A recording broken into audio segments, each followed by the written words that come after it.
بسم الله الرحمن الرحيم قل أوحي إلي أنه استمع نفر من الجن فقالوا إنا سمعنا قرآنا عجبا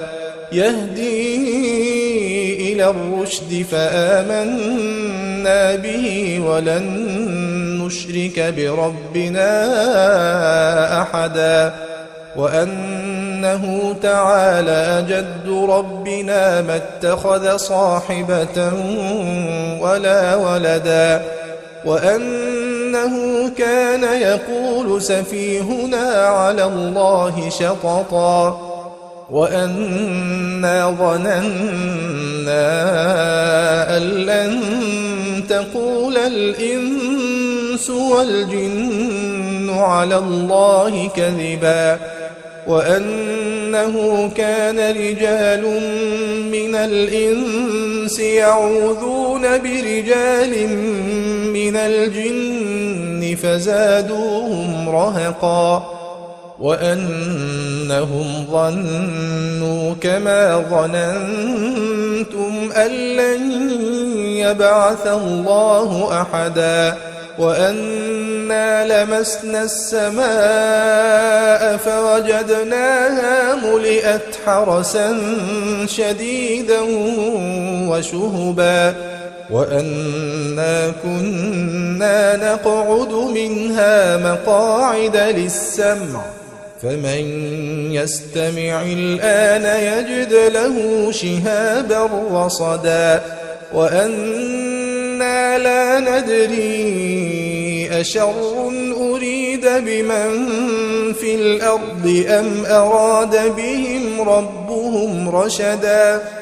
وأنا منا الصالحون ومنا دون ذلك كنا طرائق قددا وأنا ظننا أن لن نعجز الله في الأرض ولن نعجزه هربا وأنا لما سمعنا الهدى آمنا به فمن يؤمن بربه فلا يخاف بخسا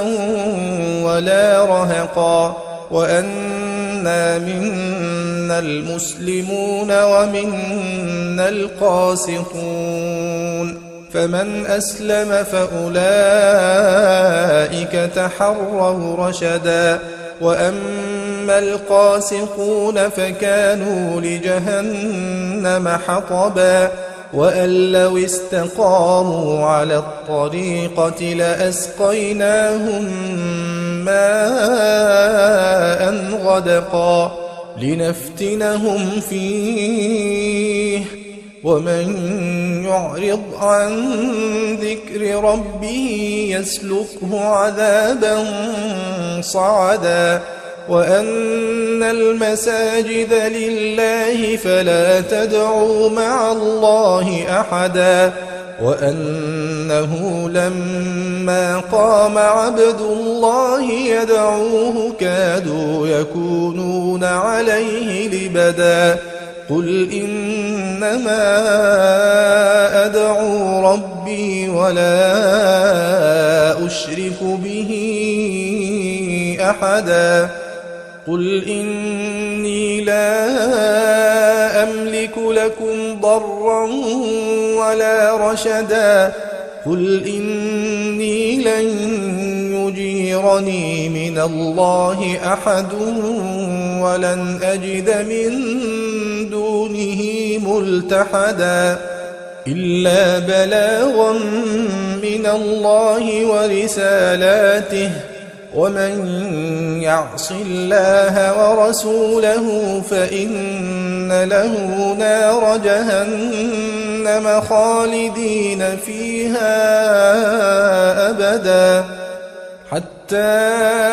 إذا رأوا ما يوعدون فسيعلمون من أضعف ناصرا وأقل عددا قل إن أدري أقريب ما توعدون أم يجعل له ربي أمدا عالم الغيب فلا يظهر على غيبه أحدا إلا من ارتضى من رسول فإنه يسلك من بين يديه ومن خلفه رصدا ليعلم أن قد أبلغوا رسالات ربهم وأحاط بما لديهم وأحصى كل شيء عددا.